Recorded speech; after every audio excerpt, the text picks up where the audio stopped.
In 2023, a young woman enrolled her 9-year-old son in Tyreek Hill's football camp. And the name of that camp is called Tyreek Hill Soul Runner Speed Academy. Somehow, some way, Tyreek Hill got to see the mother of the kid, and he was like, down.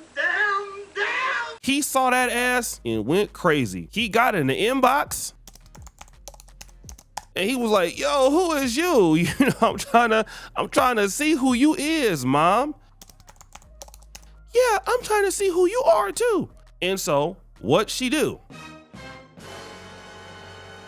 She drove all the way to Tyreek Hill's house, right? Now you got to understand, at this time, Tyreek Hill was already engaged. This is important. Tyreek was supposed to marry Keita Vaccaro, who he already had like 2 kids with. Legally, he's a single man, but he's in a relationship. So basically, she came to the house. They were doing some football drills, and somehow, some way, he ran into her, causing her to break her leg, okay? And that's pretty much what the lawsuit was, that he got her leg fractured during a football drill, and even if it wasn't intentional, Tyreek Hill is an NFL athlete, and he's muscular, so basically, he fractured her leg, and it's his fault. Okay, but here's what's important. The same night, did they have sex?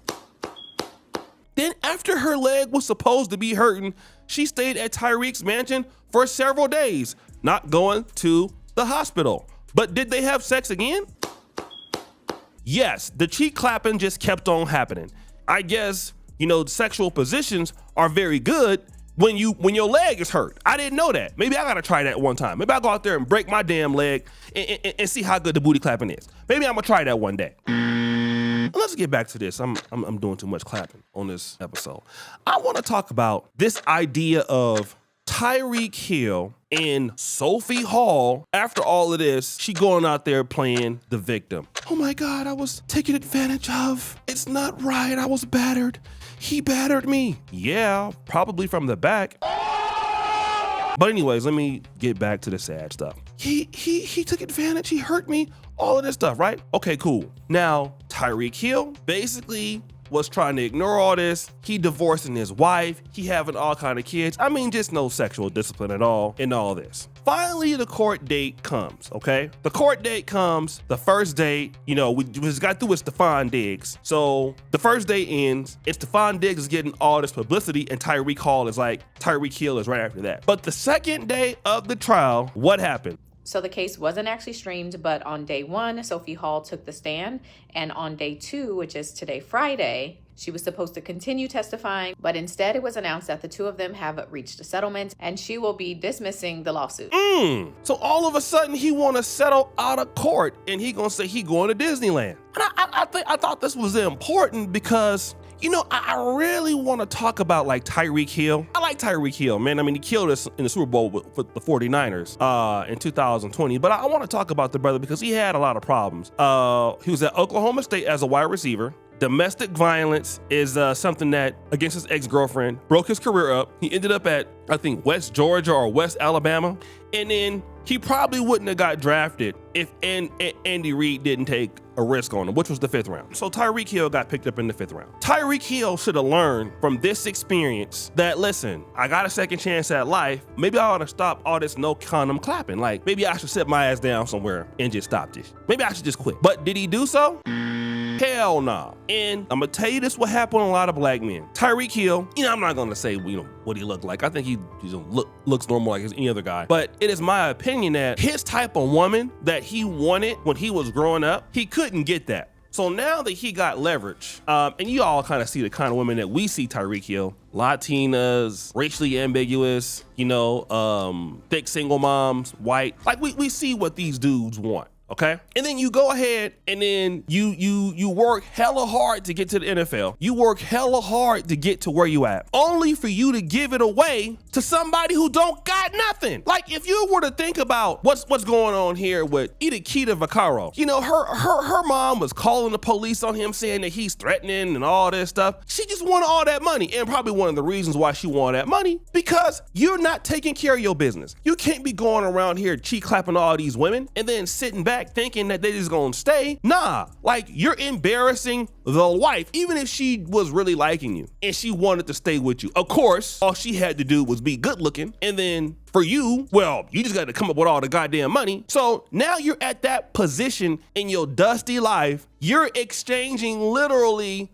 a lot of money and a lot of opportunity for somebody who would not have nothing. They would be broke. This is what I can't understand. She would have nothing. You give this lady all this money for nothing, then you settle out. I mean, it's just like Shannon Sharpe. What's going on with you wide receivers, man? You got Stefon Diggs. You got Shannon Sharpe, who's a tight end or a former wide receiver. Then you get Tyreek Hill.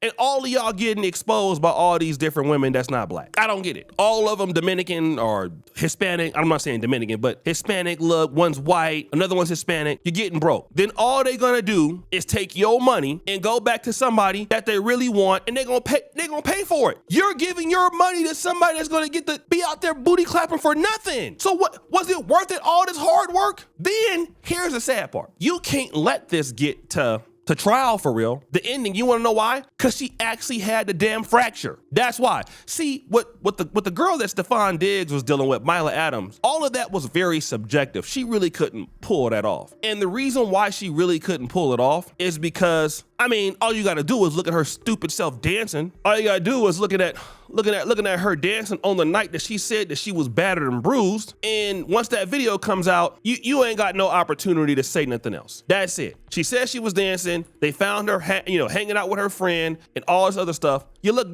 dumb. Okay, you over there with BB yelling it up in the background. That's the dumbest dance I've ever seen in my life. Please practice more. He's right, you know. But Tyreek Hill, if this go to court and you lose and you already got cut, listen to me, fellas. Y'all gonna listen about this booty clapping. He already about to get cut, family. So what happens? You already been cut. Now you want a new team, and can't nobody sign you until you get through with this shit. So listen, you got to get out of this any way possible because you're in your last days. You got to take less money this year. The draft didn't happen. Nobody picked you up. And the reason why nobody picked you up, because you got this hanging up over your head. And nobody wanted to be associated with Tyreek Hill's foolishness. Nobody wanted to be associated with Stefon Diggs' foolishness. No one, a big network anymore, want to be associated with Shannon Sharpe's foolishness. You're too big of a brand risk for somebody to put up with your ass. I don't care what you think. Shannon Sharpe was getting all kind of views on ESPN.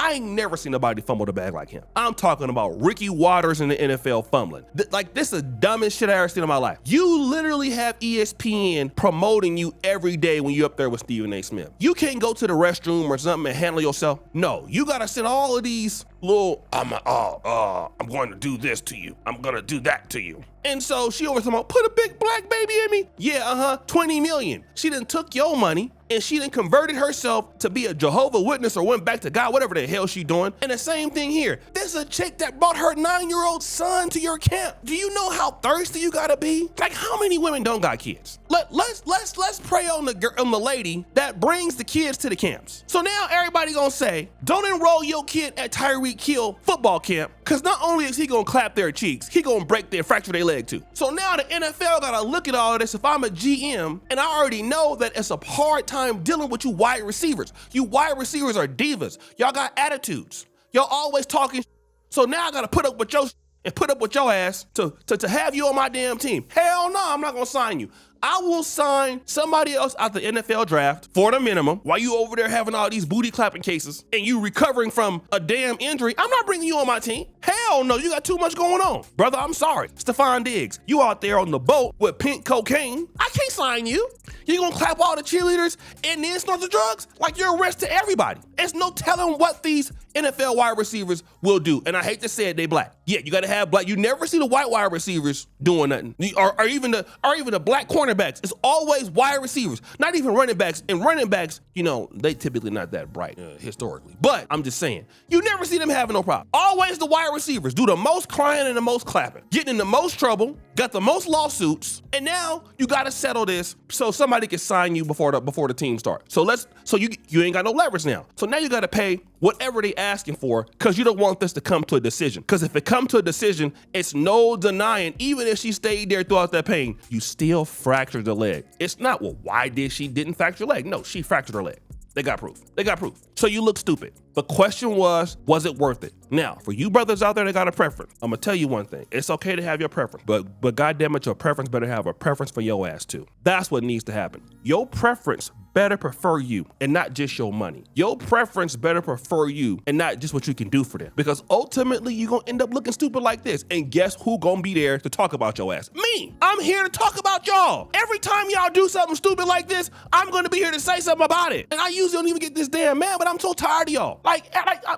Y'all work hard to get all this money. You know we didn't come from much in the community. Y'all know that it was hard. Some of y'all had a little S curl, couldn't afford to keep it up. Your hair was dry. You know, you tried to get your perm on, it was dry. You couldn't afford the relaxing perm juice and all that. No world of curls in the funds. You couldn't get the Wave Nouveau. You was dry, family. On the bus stop with lugs on, Jabot jeans, they was dirty. You was struggling, but you worked hard though, family. You came out of that, family. You came out of that, family, and you made some. Then you went and gave your money all the way to somebody else who don't give a damn about your ass. Now you mad. Oh, they want me for is my money. No shit. Of course. Don't nobody man, I'm done with talking to y'all today. Just subscribe. Do whatever the hell y'all want to do. I'm out.